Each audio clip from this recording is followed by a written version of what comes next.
धर्म में अक्षय तृतीया के पर्व का विशेष महत्व होता है। हिंदू मान्यताओं के अनुसार यह तिथि बहुत ही शुभ और महत्वपूर्ण मानी गई है। वैदिक पंचांग के अनुसार अक्षय तृतीया का पर्व हर वर्ष वैशाख माह के शुक्ल पक्ष की तृतीया तिथि को मनाया जाता है।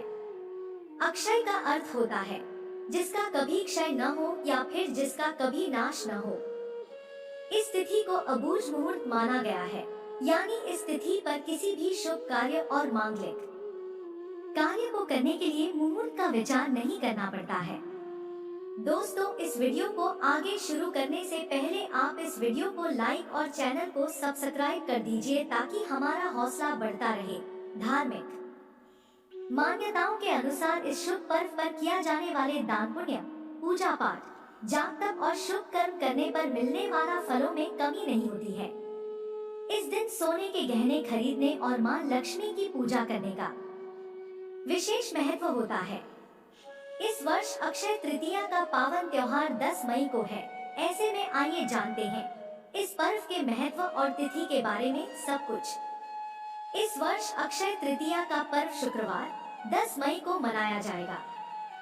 वैदिक पंचांग के अनुसार वैशाख माह के शुक्ल पक्ष की तृतीया तिथि की शुरुआत 10 मई को सुबह 4:17 पर होगी।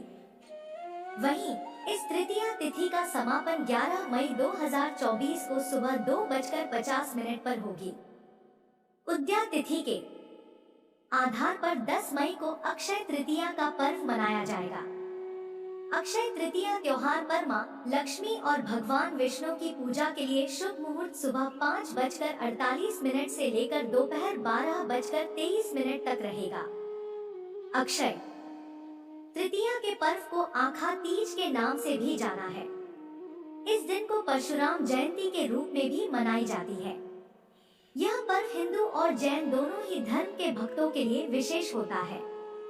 धार्मिक मान्यताओं के अनुसार अक्षय तृतीया तिथि पर ही त्रेता और सतयुग का आरंभ भी हुआ था, इसलिए इसे कृत्युगादि तृतीया भी कहते हैं। अक्षय तृतीया तिथि की अधिष्ठात्री देवी पार्वती है। इस पर्व पर स्नान, दान, जप, यज्ञ और तर्पण आदि जो भी कर्म किए जाते हैं वे सब अक्षय हो जाते हैं। यह तिथि संपूर्ण पापों का नाश करने वाली और सभी सुखों को प्रदान करने वाली मानी गई है। शुभ कार्यों को संपन्न करने के लिए अक्षय तृतीया की तिथि बहुत ही खास मानी गई है। इस दिन नई योजना को शुरू करने, नए व्यवसाय, नौकरी, नए घर में प्रवेश करने और सोना खरीदारी के लिए बहुत ही शुभ माना गया है।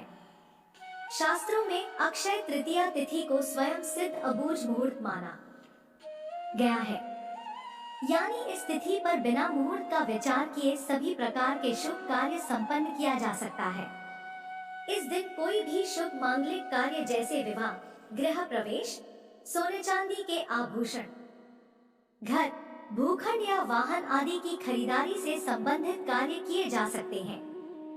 ऐसी मान्यता है कि इस अबूझ मुहूर्त की तिथि पर व्यापार आरंभ, गृह प्रवेश, वैवाहिक कार्य, अनुष्ठान, दान पुण्य, पूजा पाठ अक्षय रहता है, अर्थात वह कभी नष्ट नहीं होता।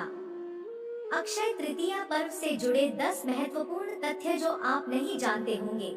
नंबर 1, अक्षय तृतीया तिथि पर भगवान विष्णु के छठे अवतार भगवान श्री परशुराम जी की जयंती भी मनाई जाती है। भगवान परशुराम को चिरंजीवी माना गया है, इस कारण से इस चिरंजीवी तिथि भी कहा जाता है। नंबर 2, अक्षय तृतीया पर ही सतयुग और त्रेतायुग का प्रारंभ हुआ था। नंबर 3, भगवान विष्णु के अवतार नरनारायण और हयग्रीव का अवतरण अक्षय तृतीया तिथि पर ही हुआ था। नंबर 4, इस तिथि पर ही ब्रह्मा जी के पुत्र अक्षय कुमार का आविर्भाव हुआ था। नंबर 5, अक्षय तृतीया के दिन ही वेद व्यास और श्री गणेश द्वारा महाभारत ग्रंथ के लेखन का प्रारंभ किया गया था। नंबर 6, अक्षय तृतीया के पर्व के दिन ही महाभारत के युद्ध का समापन हुआ। नंबर 7, धार्मिक मान्यताओं के अनुसार अक्षय तृतीया की तिथि पर ही मां गंगा का पृथ्वी में आगमन हुआ था। नंबर 8, इस तिथि पर ही हर वर्ष श्री बद्रीनाथ के कपाट खोले जाते हैं। नंबर 9, अक्षय तृतीया तिथि पर ही वृंदावन के श्री बांके बिहारी जी के मंदिर में संपूर्ण वर्ष में केवल एक बार श्री विग्रह के चरणों के दर्शन होते हैं। नंबर 10, अक्षय तृतीया तिथि से ही उड़ीसा के प्रसिद्धि पूरी रथ यात्रा के लिए रथों के निर्माण का कार्य शुरू हो जाता है।